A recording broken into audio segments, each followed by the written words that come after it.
Avalon, Texas, an early autumn morning. Inside the most advanced manufacturing plant in the state, a $6 million machine sat lifeless, surrounded by grown men in button-down shirts and name tags that read, "Engineer," yet not a single one knew how to bring it back to life. At the far end of the floor, near the tool cabinet, stood a 16-year-old boy. Wearing an old shirt, mud-caked shoes, and holding a notebook filled with machine diagrams drawn in fine, meticulous handwriting. He wasn't an engineer, had no degree, just the son of a farmer who used to be an engineer, then quietly disappeared from the industry. Today, he wasn't here to prove anything, only to step forward, because no one else would. Avalon, Texas, 10 a.m. on a weekday. Inside the main plant of Vanguard Industries, the air hung thick, like old machine oil. The only sounds were the heavy footsteps of engineers and the faint clicking of control panels. At the center of the floor stood the Vanguard X7 core line, an automated packaging system worth $6 million, motionless like a steel coffin. 2 weeks had passed. Every attempt to restart it had failed. A cluster of engineers argued in hushed but heated tones at the far end of the floor. Others checked their watches. Everyone knew today the CEO was coming. And then Preston Hale arrived. He stepped out of a gleaming SUV parked right at the entrance to the operations zone. A perfectly tailored grey suit, slim red tie, Italian leather shoes that gleamed like the control screens.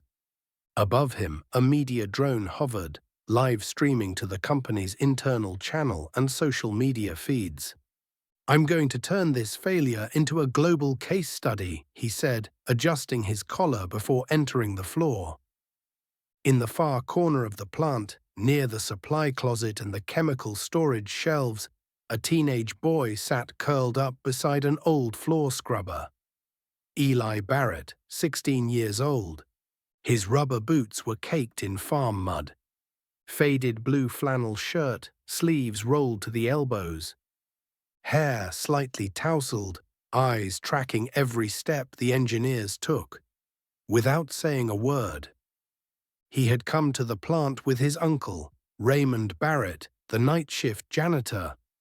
Raymond often gave Eli a ride after school, and today the boy was simply waiting for his uncle to finish his shift. No one noticed Eli. No one asked why the kid was staring so intently at the X7 Coraline. No one knew. He had seen those control circuits before, not in textbooks, but in the tiny workshop behind his family's farm. Eli quietly placed his hand on the strap of his worn-out backpack. Inside was a technical fountain pen, a notebook filled with schematics, and a secret Preston Hale was about to awaken. With one offhand comment he thought was just a joke, Preston Hale's voice echoed through the factory like a slap across a room already heavy with pressure and failure. "Hey kid with the mop, want to take a shot at fixing it?" The entire group of engineers froze. A few furrowed their brows. Stifled chuckles escaped from the internal media crew. They thought this was just a funny moment to salvage the company's public image. The drone's lens tilted and zoomed in on the area near the tool cabinet. Eli Barrett slowly stood up. He didn't answer immediately. He didn't smile. He didn't look offended. He simply turned his eyes toward the immobile Vanguard X7 Coreline machine at the center of the factory, then turned to look directly at Preston Hale. "I can try if you really want me to." The reply was gentle, not defiant, not fearful, and in that moment, the laughter faded, the air seemed to tighten. Preston smirked. "All right then, let's give you a shot. My top engineers couldn't crack it. Let's see what a farm boy can do." Raymond Barrett, Eli's uncle, quickly stepped forward. "Mr. Hale, he's just here waiting for me to finish my shift. Please don't." Preston held up a hand. "It won't hurt to try. That machine's been dead for 2 weeks. Let the kid have a little fun."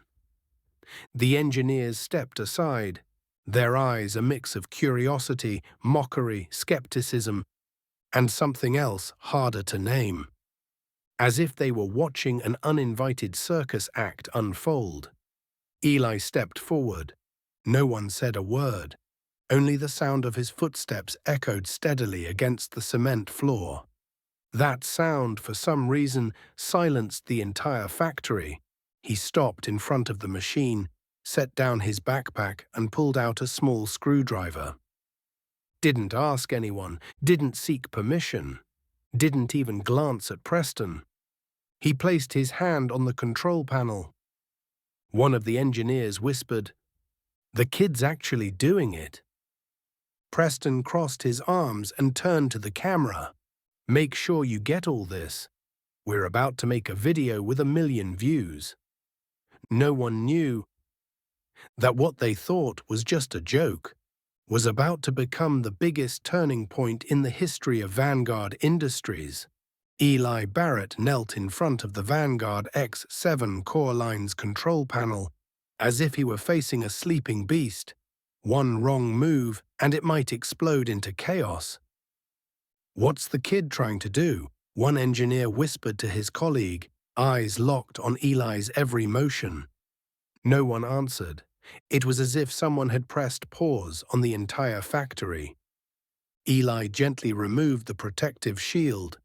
Beneath the transparent glass was a dense web of wires, control circuits, and stacked sensors, the very thing that had left top experts scratching their heads for 2 whole weeks. He studied it carefully, eyes narrowing as the ceiling lights reflected off the board. His right hand touched a wire cluster. His left hand tapped lightly on the diagnostic screen. "Reverse current sensor. It's cutting itself off to prevent overload." The words were spoken softly, but in the breathless silence, everyone heard them clearly. Dr. Lena Morrison, the chief engineer, frowned and stepped closer. "What did you just say?" Eli didn't look up. He inserted the screwdriver at a junction between 2 modules, carefully removed a twisted orange wire, rotated its polarity, switched the terminal ends, then locked it in place with a tiny metal clasp. They reversed the negative lead. When the system initiated the power cycle, the machine read it as a fault signal and shut itself down. From a distance, Preston Hale stood with arms crossed, still smiling. "All right, genius. Anything else?" Eli gently pressed the start button. A soft beep sounded. Then the control panel lights turned green. A faint whir came from the central motor. The conveyor belt twitched slightly. Sensors blinked. In perfect sequence, the entire factory held its breath. Then the machine roared to life. Not the chaotic sputtering of the last 2 weeks, but a smooth, powerful rhythm, like a steel horse finally unleashed. The belt rolled. The robotic arm lifted the sample unit. The system measured weight. The OK indicator lights blinked repeatedly. No applause, no words. Just Preston Hale, no longer smiling, slowly lowering his arms. In his eyes, astonishment. Then disbelief. Then a quiet, creeping unease. Dr. Lena Morrison whispered, more to herself than anyone else. "That wasn't luck. That was knowledge. That was experience." Eli stood up, calmly closed the control panel. No rush, no performance. "The machine's ready, but next time, check the trip circuit before calling in the experts." The air in the factory still hadn't returned to normal, because everyone knew this boy was no joke. He was the first wave of something far greater about to rise. "What's your name?" Dr. Lena Morrison asked, her voice still carrying traces of disbelief. The teenage boy turned back, answering calmly, Eli Barrett. The name meant little to most people on the factory floor. Until Lena asked the next question, Barrett, any relation to Micah Barrett? Eli nodded. He's my father. A heavy silence fell. An older engineer nearby suddenly stiffened, whispering to himself as if confirming a memory.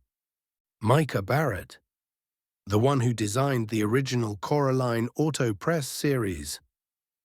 Another engineer picked up the thread, his voice now slightly trembling. He was a guest lecturer at the Southern Institute of Engineering, then vanished after that farm accident in 2017. No one in that cold industrial room had expected that the mud-streaked kid, who had just revived a multi-million-dollar machine, would bear the name of a mechanical legend once revered across the entire industry. Preston Hale gave an uneasy chuckle. So, you're the son of the so-called mechanical genius? Eli didn't reply. He simply nodded, then bent down to wipe his hands with the oil rag tucked into his back pocket. Why have we never heard of you? Your father was the most sought-after mind in the field. Why would he let his son show up as a quiet janitor's companion? Lena asked again, this time with genuine curiosity.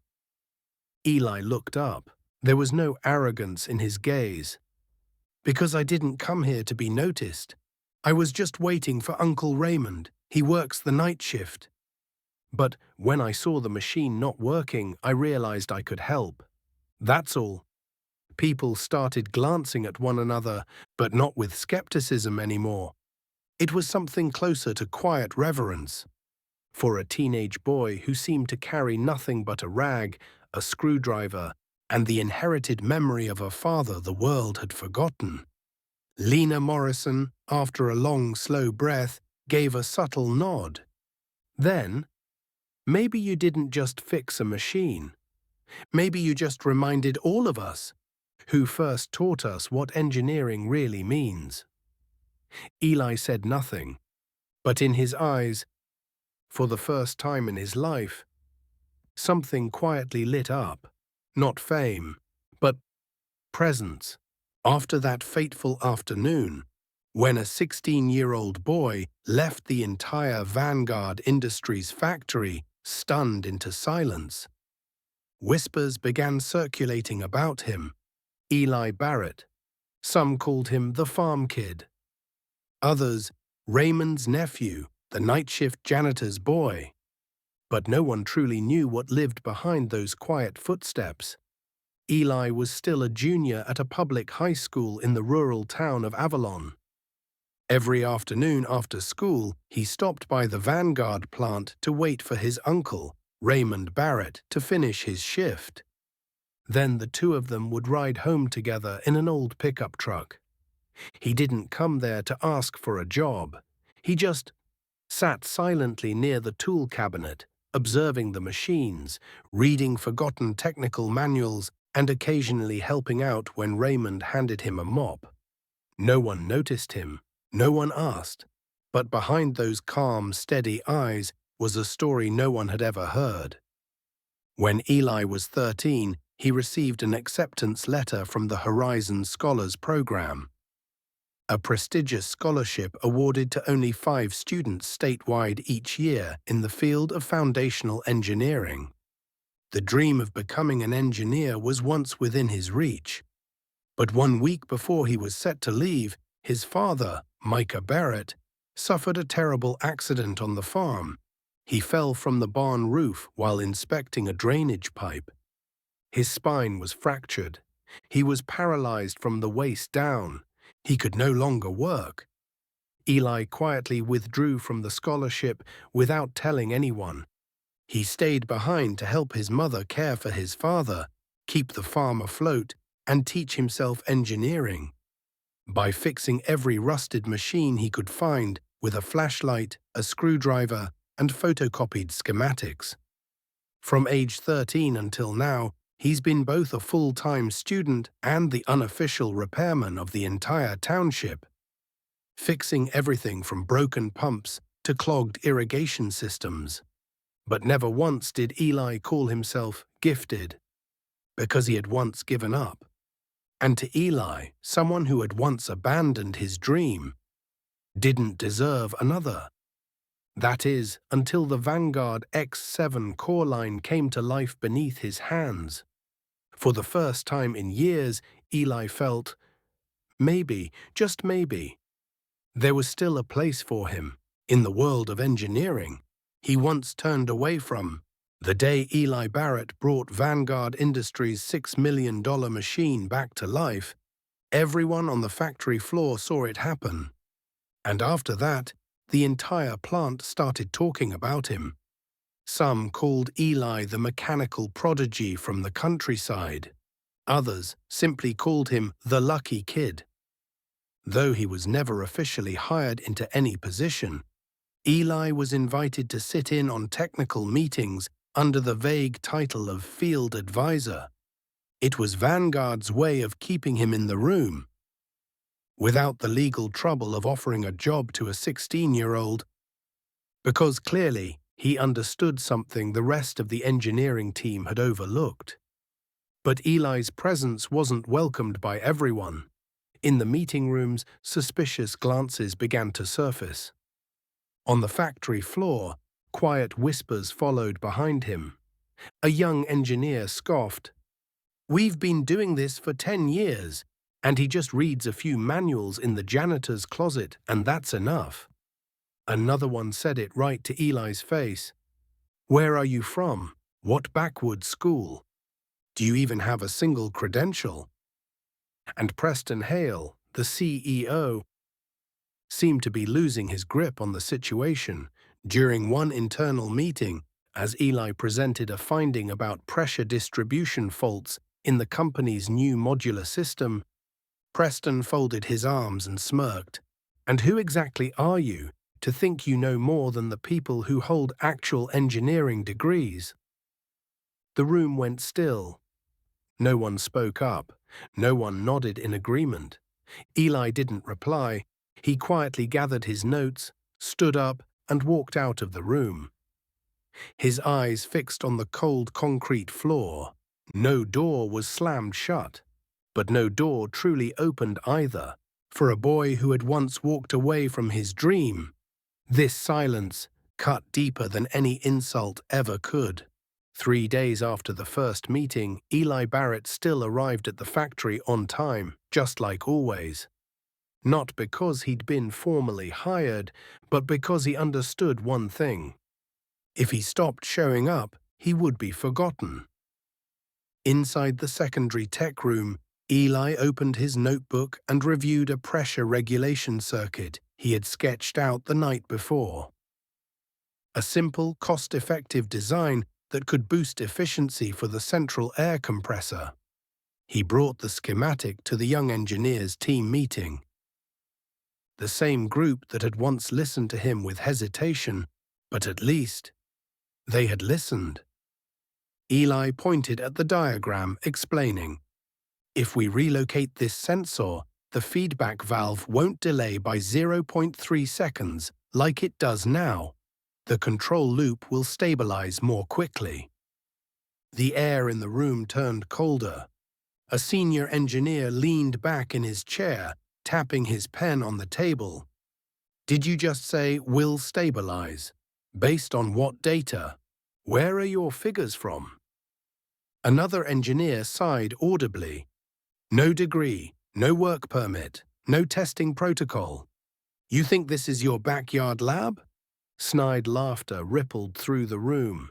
Preston Hale, standing by the door with a coffee cup in hand, stepped in. "I thought you were here to fix machines. Now you're teaching engineers how to do their jobs." Eli froze. No one defended him. No one intervened. Lena Morrison was absent that day, away at a conference in Dallas. Silence spread through the room like a thin layer of smoke. Eli quietly closed his notebook and stood up. "I thought just getting the machine to run again would be enough for people to listen." No one replied. He walked out of the meeting room, down a hallway that felt endlessly long. The design in his hand was now crumpled into a ball in his jacket pocket. And in that moment, Eli understood that fleeting success wasn't enough to protect him. Without a title, without a place, he was still just the kid who fixed the machine. Late that afternoon, the skies over Avalon turned a heavy grey. In the old workshop behind the Barrett farm, the wind whispered through the shutters like a quiet, lingering sigh. Eli sat alone on a wooden bench. Crumpled schematics lay in front of him.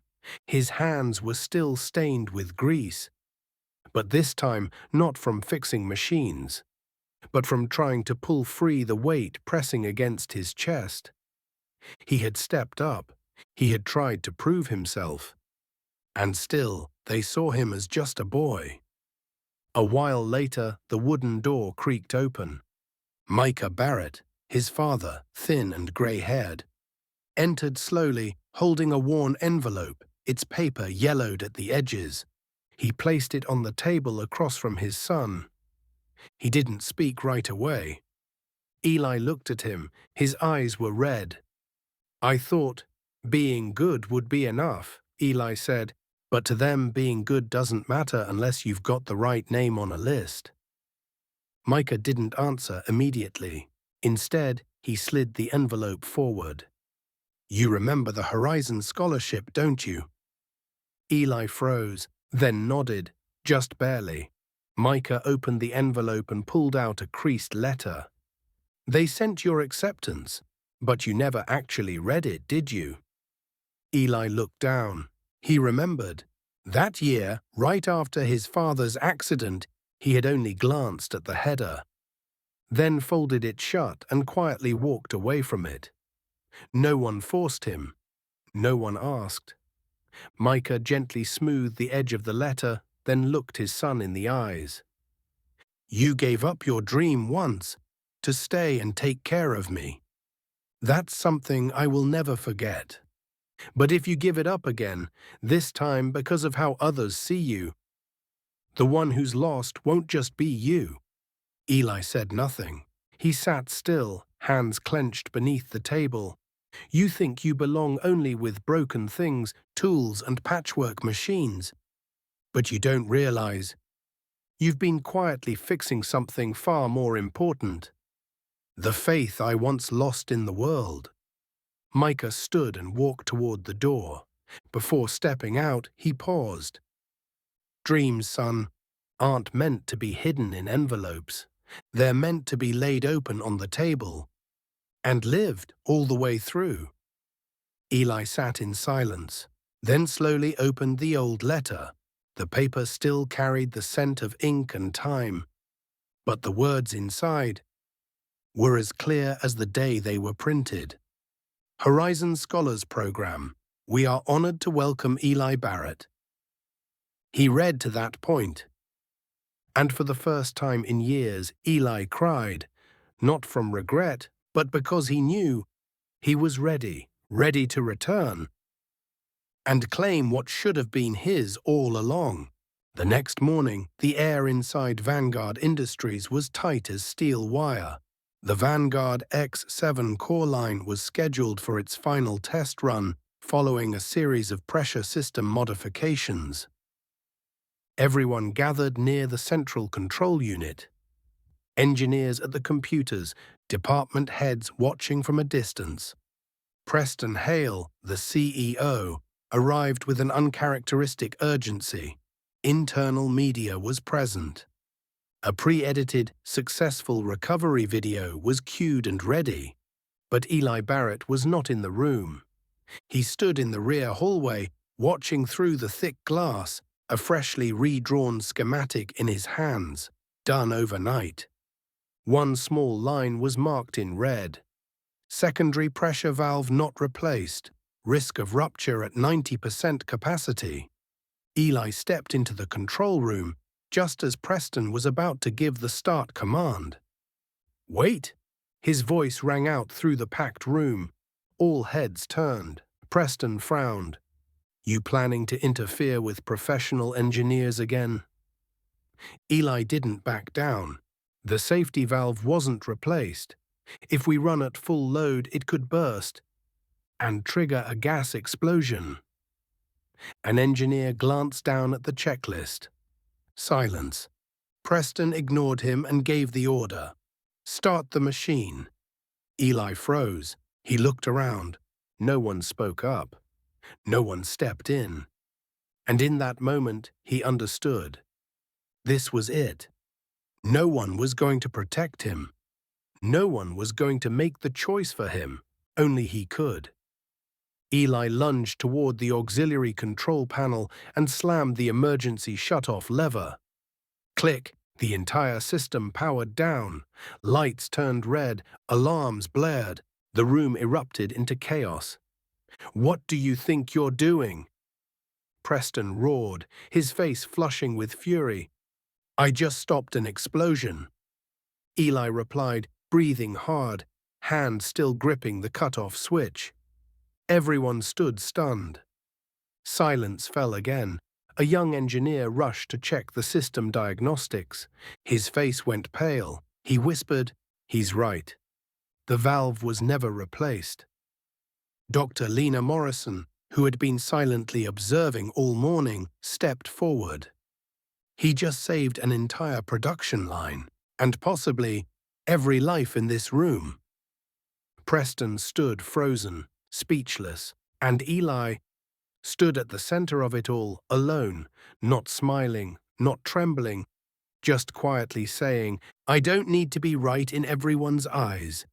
I just need to be right in my own." 2 days after the incident, the entire Vanguard factory settled into an unspoken hush. Preston Hale was nowhere to be seen that morning. The CEO's office remained dark. Whispers began to ripple through the engineering floor. But Eli Barrett, he came back, not riding with Uncle Raymond, not waiting quietly near the tool cabinet like before. This time he walked straight into the main factory floor, carrying a fresh schematic. A new design he'd stayed up 2 nights to complete. At the end of the hall, Dr. Lena Morrison was waiting. "I requested temporary authority to assign you to the innovation team," she said without preamble. Eli furrowed his brow. "I didn't think they'd allow that." "Neither did I. But after you saved the entire line, the board finally seems to understand. A degree doesn't replace courage." They stepped into the design room, the very place where Eli had once been mocked, dismissed, and sidelined. Today, a few of the young engineers looked up and gave him a quiet nod. One pulled up an extra chair. No big words, no big noise. Eli laid out his blueprint on the table. "New project. I'm calling it the Barrett Coraline Rebuild." One engineer asked, "How's it different from the old X7? Eli replied without looking up, "Not just stronger, smarter, more durable, and easier to repair, even for someone who didn't go to engineering school." The room fell silent. Then, a single clap, followed by a nod. Then came the voices, "Let me take lead on the processor module. I'll redesign the sensor housing. I'll audit the whole pressure cycling system." Barrett Coraline Rebuild didn't begin with a big budget. It began with a hand-drawn schematic and a fragile new trust between people who had once doubted each other. And Eli, once dismissed as the farm kid, now sat at the head of the design table, not because he asked for it, but because no one else deserved it more. Monday morning, the main floor of Vanguard felt like it had a new rhythm. Not the frantic tension of a failing production line, not the sharp disagreements between engineer teams. People were busy. But it was the kind of busy that came from restored belief.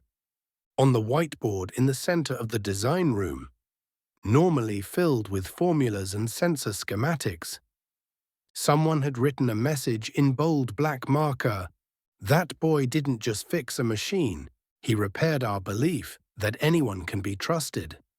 No one signed it, but everyone knew exactly who it was about. Eli Barrett, a teenager with no official position, no office, no degree, had become the heartbeat of the entire team, not by giving orders, but by listening. He never entered a room without greeting each person, never changed a design without first asking the original drafter.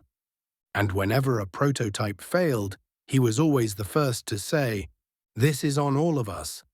We'll fix it together." Dr. Lena Morrison, once the lead systems engineer, now worked beside Eli as a true teammate. During one meeting, when someone hesitantly asked, "Why let a kid lead the project?" she answered plainly, "Because he's the only one who remembers. Engineering exists to serve people, not to prove a point."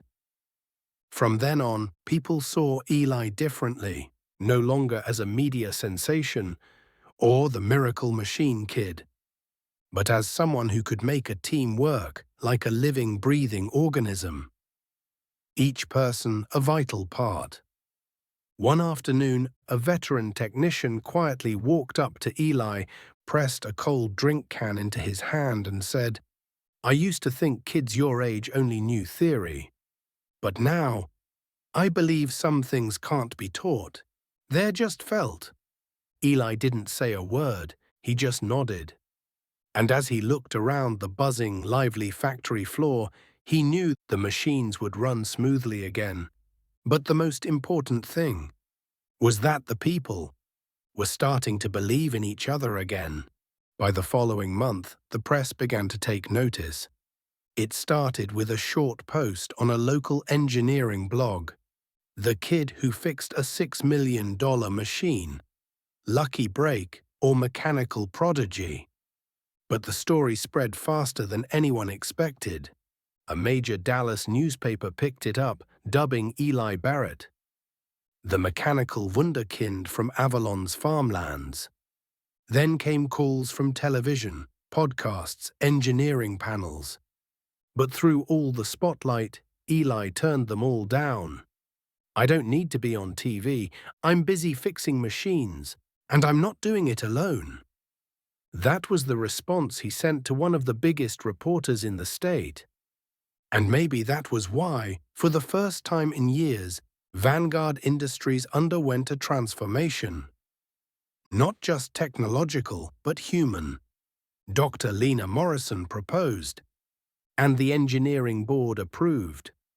A new program, the Barrett Initiative, a community apprenticeship model. The program welcomed teenagers from rural communities to Vanguard's shop floor to learn the fundamentals of engineering, to work hands-on with real machines.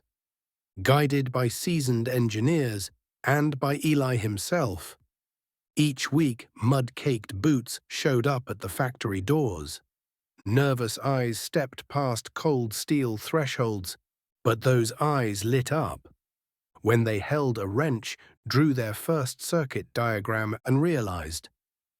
No one asked what school they came from. Only, "Have you ever taken something apart just to see what's inside?" Eli didn't teach theory. He told stories about how a misaligned fan blade ruined an entire summer without air circulation, about a feed mixer that jammed because the chain had been mounted on the wrong shaft, and about how his father, Micah Barrett, used to say, "Fixing machines is about listening to the things no one else notices." When the kids asked, "Are you going to start a school someday?" Eli would just smile. "I'm not great at giving lectures, but if you want to learn how to make machines run again, I'm always willing to show you." And so, a factory once known for its robots and high-pressure automation lines became famous for something not found in any blueprint, a belief that talent can come from anywhere. 2 weeks after Eli Barrett officially began leading Vanguard's machinery rebuild team, the factory was operating with more momentum than ever before. Improved performance reports were sent to the headquarters in Chicago. Stock prices climbed steadily.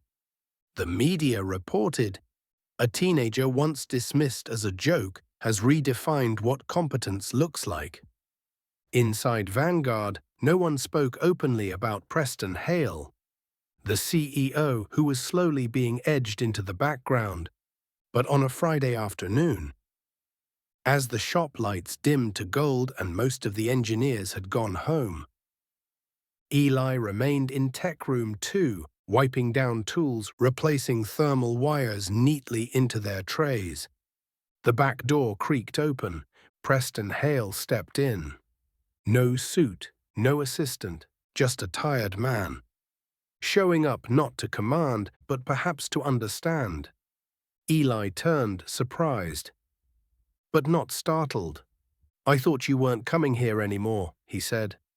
Preston glanced around at the fresh oil smears, the whiteboard crowded with notes, and the technical sketches bearing Eli's unmistakable pen strokes. "I used to think this was just a temporary project room, but now it feels like the new heart of the entire plant." Eli set the screwdriver down and wiped his hands on a rag. "I'm just trying to do my part."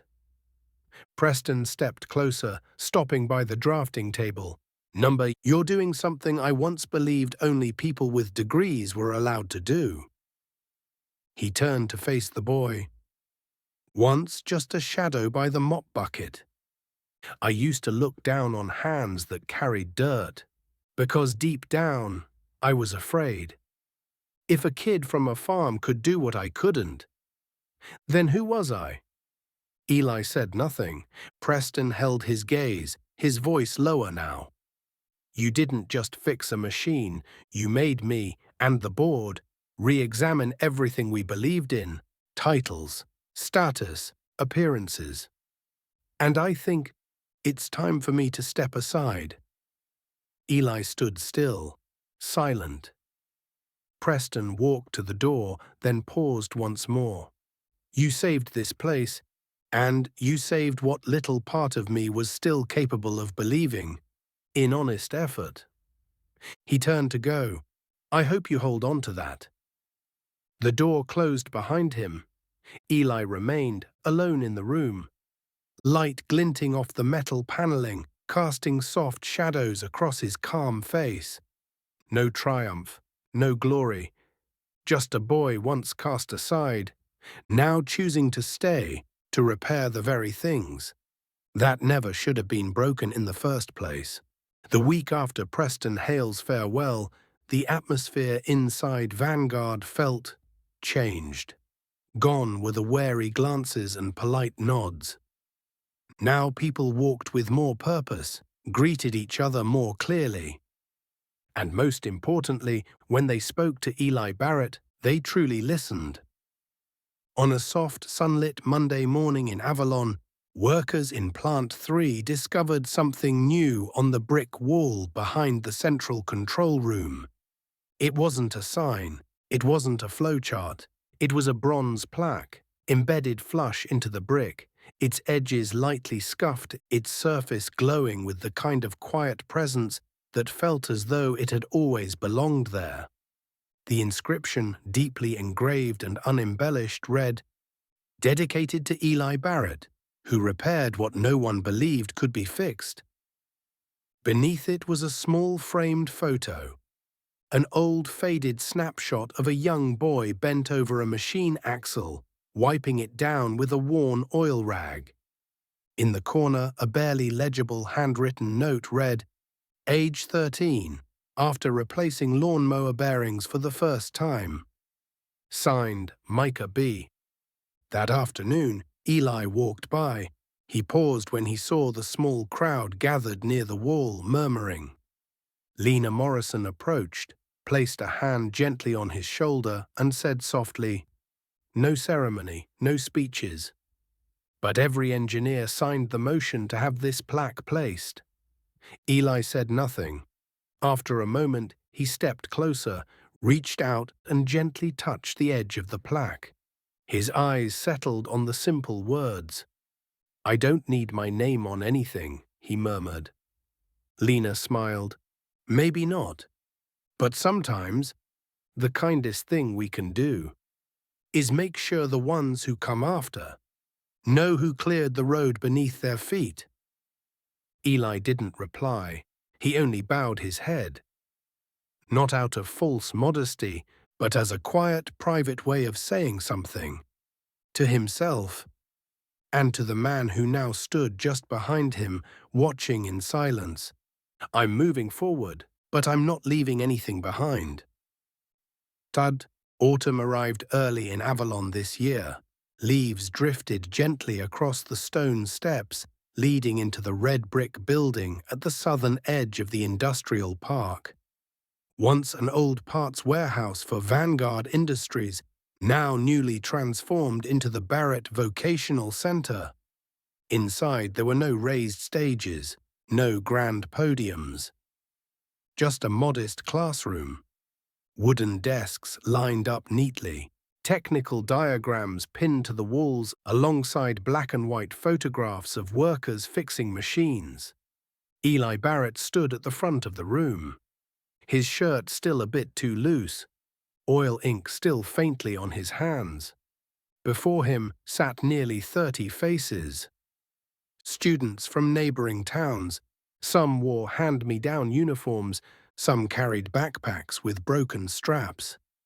But all of them shared one thing in their eyes: hope. Eli didn't give a speech. He didn't need a title. He simply said, "I may not be the best, but I'm someone who once gave up and came back. I used to think I had to choose, carry my family, or chase a dream. But now I understand. The best kind of burden is the one that lets you pass hope to someone else." A student raised his hand. "Do you really think someone like me could become an engineer?" Eli looked at the boy. Messy curls, grease under his fingernails. He smiled. "I don't think. I know. Not everyone who walks away is a failure. Sometimes they're carrying a home on their back. And when they return, it's to build a road so others can walk forward. Not every miracle comes from a lab. Not every engineer has a degree. And not every leader begins from the top seat." Eli Barrett didn't win a Nobel Prize. He didn't invent a new technology. He just turned the right wire. But what he truly repaired was the trust people had lost in one another. A farm boy who once walked away from his dream after an accident chose to return, not for recognition, but to give something back. Some people aren't born to stand in the spotlight, but to become the strongest foundation others can rise from. And sometimes those very people are the most enduring center this world could ever ask for.